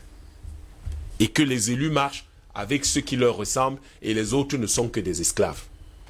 Parce que ces gens-là reprennent ce que disait Aristote dans son livre La Politique. Oui. La communauté est constituée des hommes libres et des esclaves. Parce que ces gens-là reprennent ce que disait Platon dans la République. Voyez la similitude? Vous avez des gens qui sont habités naturellement par la capacité de devenir les magistrats de la cité. Les autres ne le sont pas. Et c'est cela l'ordre juste du monde, que de savoir qu'il y a certains qui sont doués naturellement pour diriger la société, pour devenir les magistrats de la cité, et que les autres sont censés être ce que Karl Marx appelait le lumpen prolétariat. Lorsque vous avez cela mis en perspective, et je n'ose pas vous convoquer ici ce que dit Samir Amin sur la question du développement de l'Afrique, rappelant que le reste du monde se ligue contre nous pour que nous ne développions pas l'Afrique, parce que la base du développement, c'est l'industrie. Mais quand nous disons industrie, les gens voient les avions, les bateaux, non. L'industrie, c'est fabriquer la cuillère avec laquelle on mange. L'industrie, c'est fabriquer le vêtement. L'industrie, c'est fabriquer la chaussure. L'industrie n'est pas quelque chose d'extraordinaire. C'est fabriquer le lait de toilette avec lequel on se oint. C'est ça, l'industrie. Et si vous en êtes privé, vous ne pouvez tout simplement pas vous développer. Les autres vous maintiennent dans un statut de lumpen prolétariat, un statut d'esclave, un statut de colonisé. Et je vous invite à reprendre toutes ces notions et à les remettre donc maintenant en relation avec communauté internationale, avec condamnation, avec valeur. Parce que, enfin, pour terminer mon propos, je vais terminer par ce qui, au fond, dans ce thème, est le plus interpellatif, la valeur. La question de la valeur est la question essentielle dans les rapports humains. Or, cette question centrale, quand vous lisez Tao Tep, cette question centrale ne peut avoir de réponse et on ne peut l'atteindre, on ne peut en atteindre la compréhension que dans une attitude que les Africains et les anciens égyptiens appelaient l'écoute. Quand vous regardez la communauté actuelle, quand vous regardez l'humanité, aujourd'hui en 2021, avez-vous le sentiment que nous nous écoutons? Pas du tout. Peut-être que nous avons la chance sur ce plateau de nous écouter. Mais quand vous sortez d'ici et que vous regardez l'humanité, vous regardez particulièrement ceux qui sont censés guider, diriger l'humanité, le spectacle hideux des discours à l'ONU, à l'Union africaine, dans les instances internationales, et encore plus ce spectacle violent, brutal, de la guerre partout sur la planète, vous vous demandez, est-ce que Tao Tep n'avait pas atteint le niveau le plus élevé de l'accomplissement de l'être humain en nous disant la valeur centrale, mes amis, c'est l'écoute. Est-ce que nous écoutons? S'agit-il simplement de pérorer à longueur de journée sur la base de vos seuls intérêts et dire que vous condamnez? Quel procès s'est-il tenu pour qu'on arrive à une condamnation? Quel magistrat a prononcé la sentence? Quel procureur a essayé de défendre le faible? Quel code de loi a-t-il été utilisé pour condamner, pour prononcer la sentence qui condamne les uns et les autres? Où en sommes-nous? Comment en sommes-nous arrivés là? Alors que nos valeurs nous enjoignent de mettre à la base la vérité, ce qui veut dire que Colin Powell ne pouvait pas faire ce qu'il avait fait. La vérité, ça veut dire aussi que dire que Kadhafi a tiré sur ses compatriotes, c'était pas quelque chose d'envisageable. La vérité, dire que Laurent Gbagbo avait ordonné un certain nombre de massacres n'était pas quelque chose à quoi il fallait penser. La vérité, c'était d'écouter Rouben Oumniobe quand il disait le Cameroun doit s'unir avant de devenir indépendant. Ça, on ne l'a pas écouté. parce que la vérité ne va pas dans le sens des intérêts de ceux qui forment la communauté internationale. On n'a pas écouté. Où en sommes-nous aujourd'hui? Eh bien, il n'y a que sur la base de la vérité que nous construisons la justice. Mais comment pouvons-nous imaginer parvenir à la construction de la justice dans un monde où on n'écoute pas? Parce qu'il n'y a que l'écoute qui vous conduit à la vérité. Et dans un monde où la vérité est chassée de territoire en territoire, la vérité est devenue orpheline. Elle qui aurait dû être la sœur, la mère de tout le monde, la dulcinée, la bien-aimée de tout le monde, elle est chassée de pays en pays et se retrouve orpheline et apatride. Alors qu'elle est la base sur laquelle nous pouvons construire la justice qui, à ce moment-là, nous absout des condamnations qui n'ont pas d'intérêt, nous absout de cet étiquetage des uns et des autres, nous absout de cette humanité dans laquelle les uns souffrent, les autres sont dans l'abondance, mais où malheureusement, ceux qui sont dans l'abondance versent des millions de litres de lait dans la rue, alors qu'il y a des enfants qui souffrent ailleurs. Vous avez des gens qui brûlent du blé, ils brûlent de la nourriture, ils jettent de la nourriture, alors qu'il y a des gens qui meurent de faim ailleurs. Où vous avez des gens qui viennent faire des coups dans certains pays et utilisent le peu de nourriture qu'ils peuvent avoir pour violer des enfants et des femmes. Mais quelle est cette humanité que nous sommes devenus? Quelle est cette humanité? Et donc, à la fin, les gens vont vous dire, ils condamnent sur la base de quoi? Toute condamnation au terme d'un procès est faite au nom d'un peuple. Mais au nom de quel peuple condamne-t-on les autres? Au nom de quel peuple condamne-t-on les autres? Quel est ce procureur, quel est ce magistrat qui a décidé qu'il va condamner alors qu'il n'y a aucun peuple pour qui il condamne, au nom duquel il condamne? Je pense que nous avons là un certain nombre d'interrogations qui devraient, nous les Africains, nous amener promptement à tout faire pour restaurer rapidement les valeurs qui sont les nôtres. Et il n'y en a que 3. L'écoute, la vérité, la justice. L'écoute, la vérité et la justice. Et j'espère tout simplement que nos téléspectateurs ont retenu l'écoute, la vérité et la justice. Docteur Douma, puisque les États aujourd'hui sont assujettis par la communauté dite internationale, avec droit de veto, ne sommes-nous pas là justement en pleine dictature? Oui, c'est une dictature extrêmement violente, oui. Qui est de plus en plus subtile. L'écoute, la vérité et la justice n'existe plus. L'écoute, ils ne nous écoutent pas, ils font ce qu'ils veulent. La vérité, c'est que ce sont de gros menteurs, ils persistent dans le mensonge pour imposer ce qu'ils veulent atteindre. Et la justice n'est qu'une résultante du fait que quand on est menteur, on rend une justice à tête chercheuse qui ne protège que ses propres intérêts. Il faut l'équité aussi. L'équité aussi, on peut ajouter. Alors, les condamnations, pour aborder la dimension dictatoriale de ce qui se fait, parce que ce qui se fait, c'est que le constat est clair, que les choses sont noires en termes de figuration, hein. C'est-à-dire que les choses sont mauvaises. Oui. Mais on persiste à vouloir faire programmer dans le subconscient des peuples que c'est des choses qui sont bien. Okay? C'est des contre-valeurs qu'on fait promouvoir, oui. À la place des droits de l'homme, on va dire les droits dits de l'homme. Et c'est la dictature à travers une espèce d'aristocratie. Et de l'autre côté, on dit oui, nous sommes de grands démocrates, nous sommes de vieilles démocraties, et donc chaque fois on donne l'impression qu'on est correct pour faire des choses abominantes, qui sont hideuses, qui sont vraiment misérables. Et à ce stade-ci, il y a 2 aspects qu'il faut relever pour ma part. Les condamnations, entre guillemets, elles sont favorisées par quoi?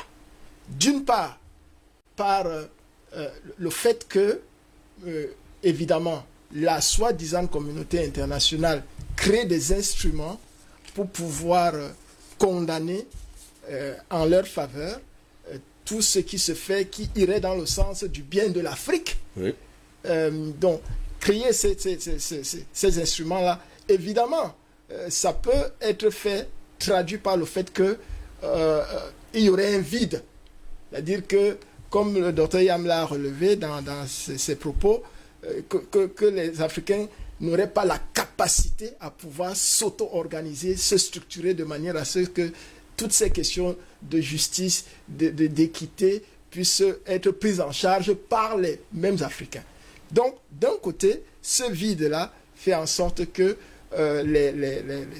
ces impérialistes, le mot n'est pas suffisamment fort, se donnent le droit, s'arrogent le droit de créer donc des instruments comme la CPI et se donnent la liberté de poursuivre qui ils veulent au niveau de cette soi-disant cour et qui ils ne veulent pas. Ça, c'est un aspect. Maintenant, l'autre aspect, c'est celui d'interroger aussi en interne notre attitude, c'est-à-dire la perception que le peuple en général, mais surtout ce que je peux qualifier d'une certaine élite en général en Afrique, a des différents pouvoirs en place. Est-ce que, par exemple, nous avons un statut d'ancien chef d'État, par exemple au Cameroun? Oui. Il y a un statut d'ancien chef d'État. Il y en a qui le refusent en Centrafrique. D'accord. Donc, moi, je suis pour qu'il y ait un cadre qui fasse en sorte que, d'une part, lorsqu'on est au pouvoir, parce que si tout est bien structuré, on ne va pas facilement abuser du pouvoir qu'on a, abuser du mandat. Oui. Cette fois, le vrai mandat du vrai peuple, on va s'arranger puisqu'on va orienter ses actions vers, n'est-ce pas, la satisfaction des besoins des peuples, n'est-ce pas, vers le privilège des intérêts du peuple. Et à partir de ce moment-là, on va commettre moins de fautes qui sont sanctionnables par ce dit peuple-là. Donc, mais est-ce que, pendant qu'on est au pouvoir, si à côté, moindre grincement de dents, on se dit, ah, il faut même qu'on l'envoie à la CPI. C'est-à-dire que c'est nous-mêmes les Africains. On n'a pas écouté. Qui commençons à dire, non, comme il est en train de faire là, il faut qu'on l'envoie à la CPI. Pourtant, c'est quelqu'un qui est encore au pouvoir, qui a encore un certain nombre de pouvoirs sur le peuple et qui, en ce moment-là, va commencer à se poser des questions. Si ce sont les miens qui commencent à demander qu'on me mette en prison dans un autre pays, une prison, une justice qui n'a pas été créée par mon pays, si ce sont les miens qui sollicitent que j'y aille, mais en réalité, on va se dire, mais c'est peut-être justifié d'une certaine manière le fait qu'on cherchait à plutôt mourir au pouvoir. Donc, il faudrait un cadre, vraiment des cadres suffisamment travaillés pour que, comme dans certains pays, certains rares pays d'Afrique, quand on a terminé ses mandats, si c'est 2 mandats, si c'est 4, si c'est infini, quand on les a terminés, qu'on continue de vivre comme citoyen dans un pays qu'on a dirigé. Parce que vous vous rendez bien compte que lorsqu'on a dirigé un pays pendant des années, on est rentré dans les secrets de ce pays-là. Et on ne peut pas, après avoir cédé, entre guillemets, le pouvoir, être pourchassé comme un malfrat. Donc, nous pensons que là aussi, il y a des choses à faire pour que les soi-disant condamnations de la soi-disant communauté internationale oui, puissent quand même ne trouvent plus un terrain pour pouvoir se développer, pour pouvoir alimenter tout ce que cela alimente, parce que c'est très important. Maintenant, vous savez, ce n'est pas parce que les choses sont difficiles que l'on n'agit pas. Oui. C'est parce que on n'agit pas que les choses deviennent difficiles. Justement difficiles. Tout à l'heure, Dr Yam a évoqué la bombe, la bombe atomique. L'arme atomique, oui. L'arme atomique, suite à la question que vous lui avez posée. Entre dire non à un vaccin pour lequel des scientifiques ont démontré les effets mortels. Si on dit effets indésirables, c'est qu'on est gentil. Des effets mortels.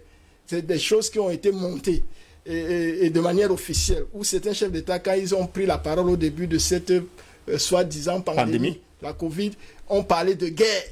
plusieurs fois, dans plusieurs interventions, il y a des chefs d'État qui ont utilisé le mot guerre. Oui. Donc on est à une ère de la guerre biologique, Bactériologique. et bactériologique, etc.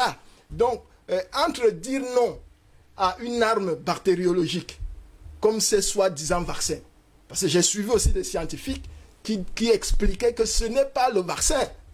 Le vaccin a une certaine structuration, une certaine nomenclature. Je sais qu'il y en a deux types en général. Hein. D'abord, ils ont refusé celui de la Chine. Eux, l'OMS, c'est-à-dire la soi-disant Communauté internationale. Ils ont refusé celui de la Russie. D'accord? Et il n'y a que ce qu'eux, ils ont inventé, qui n'est pas un vaccin. Qu'ils veulent imposer au monde entier. Qui est une arme destructrice. OK? Ce qu'ils cherchent à imposer. Entre dire non à un pays qui a fabriqué une arme qui doit détruire les citoyens et fabriquer une bombe atomique, qu'est-ce qui est plus difficile? Ça, c'est la grande interrogation. Si nous n'avons pas le courage de dire à un responsable, hier encore dans mon pays, on a reçu un responsable de l'Angleterre au Palais de l'Unité qui vient négocier pour qu'on accepte le fameux Zeneca, AstraZeneca. Je refuse même de retenir le nom. Mais alors que c'est pour détruire les gens, c'est pour détruire les populations. On n'est même pas encore au stade où on commence à voir les vraies manifestations de ces choses-là. Donc, il faudrait que, d'une part, nos dirigeants, mais quand je dis dirigeants, ce n'est pas que ceux qui sont au pouvoir. Quand je dis dirigeants, je parle aussi de l'élite. Oui. Je parle aussi des gens comme vous et moi qui passent sur les plateaux pour éclairer l'opinion. Parce que c'est aussi un pouvoir de pouvoir éclairer l'opinion, de la sensibilité, de dire non, ce qu'on vous dit là, ce n'est pas ça, c'est plutôt ceci. Et c'est bien, c'est l'occasion de rendre encore hommage aux chaînes de télévision comme DBS et certaines autres qui continuent davantage dans ce sens-là à sensibiliser les Africains, à former les Africains, à pouvoir être objectifs, même dans des situations où on veut forcément créer la zizanie, la confusion, et pour atteindre le but à tous les prix, atteindre un but qui est un but inavoué, parce que jusqu'aujourd'hui, la soi-disant communauté internationale n'a jamais rien fait qui aille dans le sens de l'amélioration des conditions des Africains. Rien du tout. Au contraire, elle a toujours détruit, elle a toujours pillé, elle continue de le faire et elle n'a pas changé, elle a changé de méthode. Aujourd'hui, c'est devenu plus subtil. Bon, on envoie une maladie et puis on envoie les vaccins, etc., pour lesquels on n'est même pas sûr de la Constitution. Parce que ce qu'on envoie là-bas en Angleterre, ou ce qu'on utilise en Suisse ou en France, vous n'êtes pas sûr que c'est le même.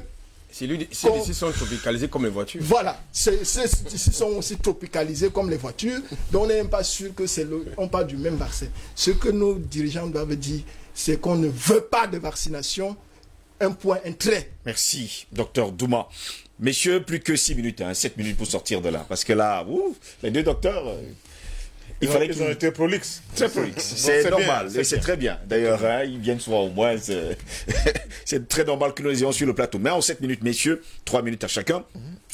Docteur Yamtima nous a souligné un détail. L'écoute, la vérité, la justice. Et Albert Anatole Aïssa a ajouté l'équité. N'est-ce pas ce que la communauté internationale devait utiliser pour un monde meilleur? Laisse-moi les histoires de la prétendue communauté internationale autoproclamée. Ils ont leur agenda, oui, et ils veulent à tout prix imposer leur agenda. Ce n'est pas ça le problème.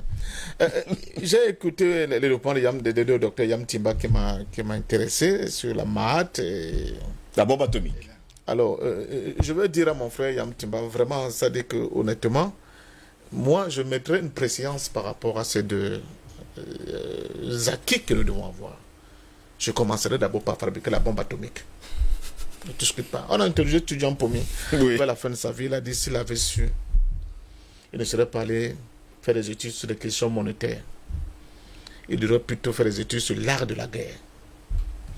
Parce qu'avec la bombe atomique, tu réussis d'abord dans un premier temps à sanctuariser ton espace.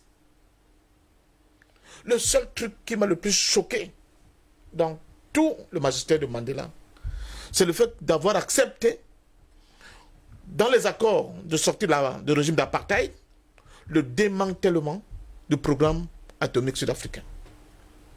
Parce que, réfléchissons un peu. Oui, nous sommes des idiots, on est bêtes, on est tout ce qu'on veut dire. Si l'Afrique du Sud avait l'arme atomique, je ne suis pas du tout convaincu que les gens auraient pris le risque d'aller s'amuser en Libye et en Côte d'Ivoire comme l'ont fait en 2000. Je ne suis pas sûr. Pas du tout. Je ne suis pas sûr. Depuis que Biden avait là écrit bavard, il raconte sa vie. Vous voyez, vous avez vu le petit Nord-Coréen là, il a seulement fait 2 petites fusées qui ont traversé légèrement le Japon et ont atterri là où ça a atterri. C'est fini. Tout le monde commence à trembler. Si vous avez l'arme atomique, vous centralisez votre espace. Et je suis d'accord. Et c'est mon credo aussi tous les jours. Je dis, il faut que la jeunesse africaine de demain domestique la science dans le sens le plus large du terme. Il faut qu'on domestique la science. Et que c'est des scientifiques que nous avons déjà et qui existent, qu'on les mette ensemble pour qu'ils commencent à produire non seulement du savoir, mais des éléments matériels pour nous protéger. Et en cela, Abel Anatola ici, mais oui, c'est une question de rapport de force. C'est une question éminemment de rapport de force. Quand je parle de l'unité politique de notre continent, en commençant au moins par l'unité sous-régionale, c'est pour muscler en fait notre capacité de réponse aux agressions étrangères.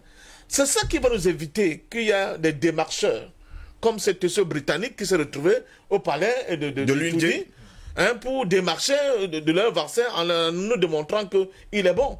Et j'avais dit, quand la question des vaccins, on a eu des débats, j'ai dit, on aurait fait 2 choses. Si nous étions des gens bien organisés et sérieux, pouvoir avoir des institutions scientifiques propres à nous, qui sont capables, eux aussi, de valider ou bien d'invalider un vaccin qui vient de l'extérieur.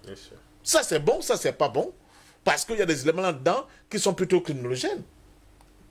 Et surtout de pousser la réflexion au point d'être capable de produire aussi notre propre vaccin. Ah oui, qu'en fait la Chine? Les Russes, ils ont fait quoi? Cuba, je vous ai dit, actuellement, ils ont refusé tous les vaccins. Ils sont en train de développer eux-mêmes leurs propres vaccins. C'est ça qu'il s'agit. C'est ça le problème de rapport de force en atome. Mais tant qu'on va être comme ça, là, comme disait sa part souvent, comme un enfant qui est sorti vierge du ventre de sa mère, tout le monde va venir nous apposer sur notre peau assez tendre son fameux cachet.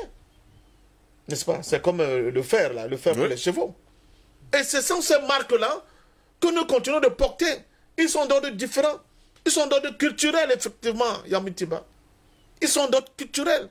C'est eux qui font que l'éducation qu'on donne à nos enfants ne font pas référence à l'Égypte ancienne, mais surtout ce que l'Afrique a pu produire comme connaissance, comme savoir, comme humanité. Merci. Donc, on est...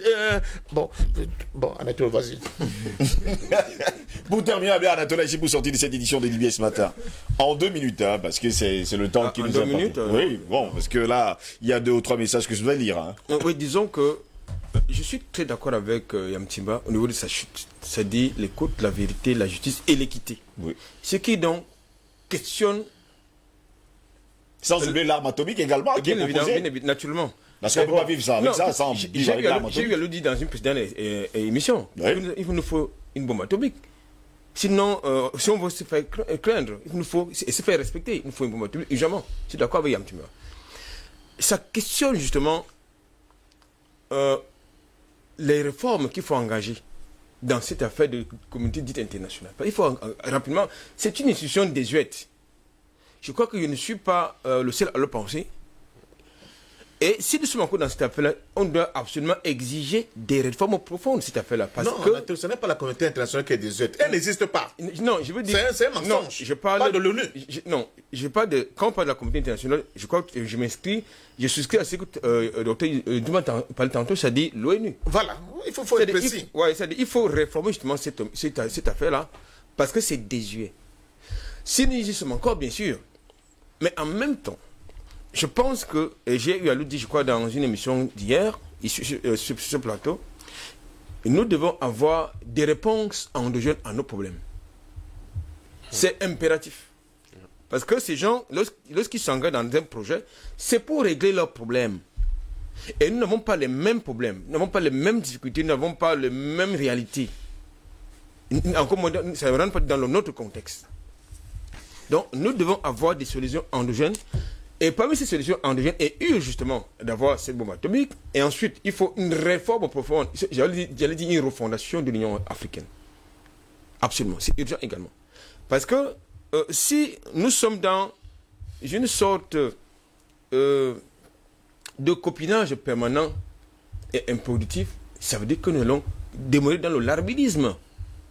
C'est-à-dire où nous avons de manière permanente des couloirs pour que les autres viennent faire sur notre territoire tout ce qu'ils veulent. Que nous devenions des cobayes, des laboratoires d'expérimentation. Donc je pense que, et de manière fondamentale, il faut d'abord commencer par déstructurer ces organismes décentralisés parce que ça n'apporte aucun résultat probant sur notre continent parce que ça ne résout pas nos problèmes, bien au contraire. Nous avons des richesses, régulièrement nous le disons. Merci. Nous avons de la ressource, oui. Mais pourquoi est-ce que ça ne fonctionne pas? Parce que nous avons un très mauvais modèle de développement, un très mauvais modèle politique, ça existe. Nous avons un très modèle économique et pourtant, les intelligences que nous avons développent le pays. Alors, la responsabilité donc incombe à notre élite.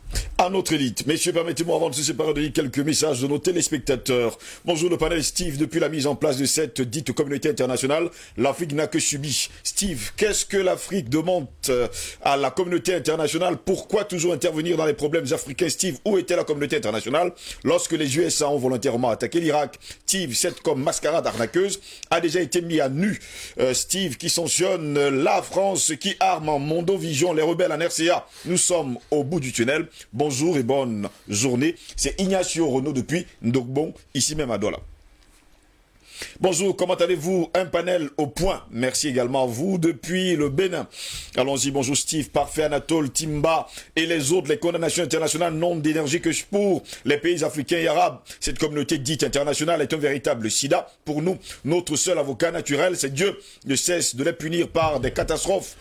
Il vient de retourner le Covid-19 contre eux-mêmes alors qu'ils l'ont fabriqué pour l'extermination des Africains. Oh Dieu, protège-nous. Bonne matinée à vous, c'est Emmanuel Massaga qui nous écrit ici même à Douala. Bonjour monsieur Steve, félicitations à toi et plus particulièrement à Yamtima et les autres co-consultants. Steve, tu es un grand journaliste qui maîtrise bien ton job en choisissant tes thèmes de haut niveau avec des consultants qui sont hors normes. Sincèrement Yamtima, je t'adore. Apparemment vous adore, je sais pas. On va aller voir. Tu es trop fort, que Dieu t'apporte plus sa bénédiction longue vie à toi. Tu m'as toujours impressionné dès que tu es sur le plateau. Sois béni, monsieur Yamtimba. C'est quelqu'un qui nous écrit depuis le Togo ce matin, mais qui n'a pas laissé son nom. Bonjour monsieur, pour moi les présidents africains c'est des lâches. Ce Muammar Kadhafi a été tué devant eux et personne n'a bronché. C'est Bouakarl qui nous écrit ce matin. Ali Bongo qui avait soutenu les actes des Français en disant que Kadhafi a tiré sur son peuple. Alors à son tour Ali Bongo a tué les Gabonais. La France le soutient. C'est Bouakarl aujourd'hui. On va pas également oublier que de ce côté-là, maintenant si vous vous faites vacciner vous aurez 5000 francs de transport. C'est ce que Ali Bongo a déclaré. Bonjour à tous sur le panel. Steve, c'est quoi la communauté internationale? C'est quoi l'ONU si ce n'est des machins, une bande de bandits et assassins? Toutes ces illustrations que tu as présentées dans ton introduction sont d'ailleurs très significatives pour bien comprendre. On parle de communauté internationale que lorsqu'il s'agit de l'Afrique. Rappelez-vous de la Libye, la Côte d'Ivoire, la RCA, le Congo et bien d'autres pays africains qui sont plongés dans des crises organisées. Et nous, surtout par la France et ses complices, mais qui a déjà condamné la France, bourreau des peuples noirs africains, qui finance tous les rebelles qui pullulent nos pays. Si ce n'est pas ces organisations criminelles, crimes humanitaires, sanitaires et économiques, financières sont leurs objectifs, surtout en Afrique. Nous devons avoir une nouvelle vision de ces concepts vides de sens sur le plan juridique pour mieux résoudre nos propres problèmes. Nous ne devons plus interpeller les bandits lorsque ça ne va plus chez nous, car en les appelant, nous invitons le diable dans notre maison. Et aux dirigeants africains, ils doivent savoir que s'ils ont, à travers leurs actions, l'assentiment de leur population, ces criminels n'auront jamais l'accès dans nos pays. Merci également à vous qui nous avez écrit sans laisser de nom. Bonjour, bien le bonjour à vous, monsieur Steve Ngoss, et à tous les illustres invités de qualité et de marque de ce matin, et à tous les techniciens de l'IBS matinale. Effectivement, mon cher Ngoss, les condamnations de la communauté internationale sont toujours ciblées en Afrique pour la simple raison qu'elles ont les armes de destruction massive, et l'Afrique n'en a pas encore. Regardez la Corée du Nord. Oui, qui peut encore jouer de nos jours? Dites-moi, mes chers panélistes. Mais que fait l'Afrique et ses dirigeants? C'est rien que le vol et les voyages vers cette même communauté internationale. L'Afrique attend quoi pour créer aussi des bombes nucléaires? Et on le sait très bien, que c'est la loi du plus fort qui est toujours la meilleure. Merci à tous sur le plateau. Très bonne journée à vous. C'est Rigobert Godin-Niemek qui nous écrit depuis Paris, en France. Messieurs, il y a tellement de messages. Il y a Rigobert Godin qui nous a écrit d'ailleurs, j'ai lu. On a également plusieurs autres personnes, ils sont très nombreuses. Il y a John Paul, le roi congolais, qui nous écrit depuis la République démocratique du Congo ce matin. Il y a Amadou Zakari Yao depuis Sokodé au Togo, Fabrice Omi depuis Sokodé au Togo, Stéphane Sullivan Onana qui est déjà au Cameroun et qui devait nous rendre visite ce matin. Moto depuis la Suisse, ils sont nombreux également. Les personnes que nous ne connaissons pas, les anonymes, mais nous ne pouvons pas lire justement vos messages ce matin parce que le temps nous est imparti. Docteur Douma Jean-René, merci d'avoir été là ce matin. Merci, M. Silgros, merci pour l'invitation. Merci à vous, Docteur Yamtiba. Ben, c'est moi qui vous remercie, monsieur. Passez par fin d'homme. Merci d'avoir été là ce matin. Pardonnez-moi, j'ai une autre idée dans la tête. Merci de nous avoir été là, d'avoir été là ce matin. Apparemment, mon mouf a apporté. On me dit que la lumière est revenue à la maison. Voilà. Votre réunion est finie. Vous avez eu votre part. Bon, maintenant, ça a un autre quartier. On a cotisé. On a cotisé. Alors, tout là ici, merci d'avoir été là ce matin. C'est un plaisir. Pendant ce temps, il y a également que moi j'ai des problèmes. Quand votre cotisation finit, la mienne commence. Mesdames, messieurs, c'est ici que s'achève cette autre édition de DBS Matin, la dernière de cette semaine, avec beaucoup de sourires, mais avec des sujets très sérieux. N'oubliez surtout pas, comme le déclarait Tchekanta Diop, eh bien, ainsi l'impérialisme tue d'abord spirituellement l'être avant de chercher à l'éliminer physiquement. La négation de l'histoire et les réalisations intellectuelles des peuples africains noirs est le meurtre culturel, mental qui a déjà précédé et préparé le génocide ici et là dans le monde, déclarait justement ce grand sage. Mesdames, messieurs, au plaisir de vous retrouver dimanche dans le cadre de Feu Vert. Eh bien, restez sur notre chaîne, l'information y est en continu. Mais déjà, bon début week-end à toutes et à tous. Au revoir.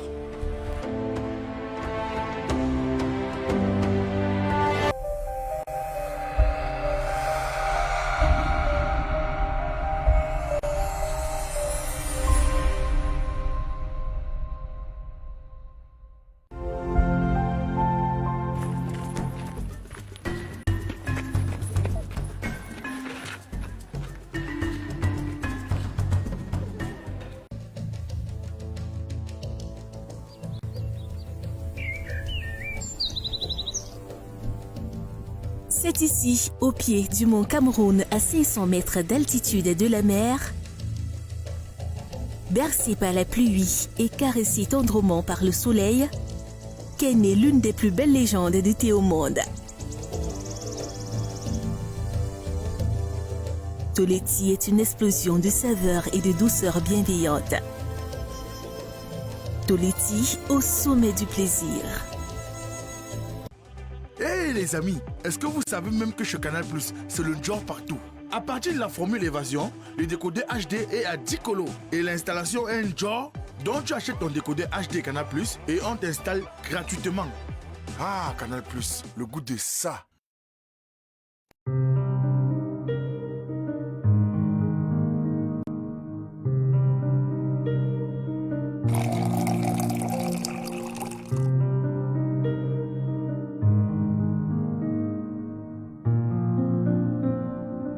Lorsque vous plongez l'infusette dans votre tasse d'eau chaude, la caféine se libère, le tanin s'y diffuse, la théine se propage et vous procure une sensation bienfaisante de bien-être et un tonus sans pareil. Boire du thé tous les jours, c'est choisir d'être en bonne santé. Ndawara, la marque d'écran.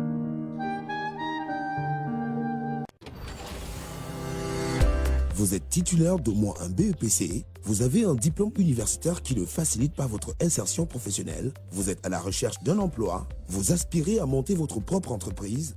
Nous sommes la solution, l'école professionnelle de formation appliquée, FA Pro. Bonjour, moi c'est Émile Jiménez, monteur audiovisuel. J'ai fait ma formation à EPFA et j'ai vraiment été satisfait du rendu que j'ai eu. Parce qu'en allant à EPFA, je ne connaissais même pas l'humain d'ordinateur avant de sortir de là. J'avais acquis tellement de connaissances que je pouvais vendre d'autres marchés. Mais EPFA, c'est un centre de formation vraiment professionnel. Il ne te donne pas juste que tu es venu pour apprendre, mais il t'offre aussi l'opportunité d'acquérir autres connaissances, comme le droit et bien d'autres. Là, je les remercie vraiment et je vous conseille à vous de passer là-bas, faire un tour et vous ne serez pas dessus.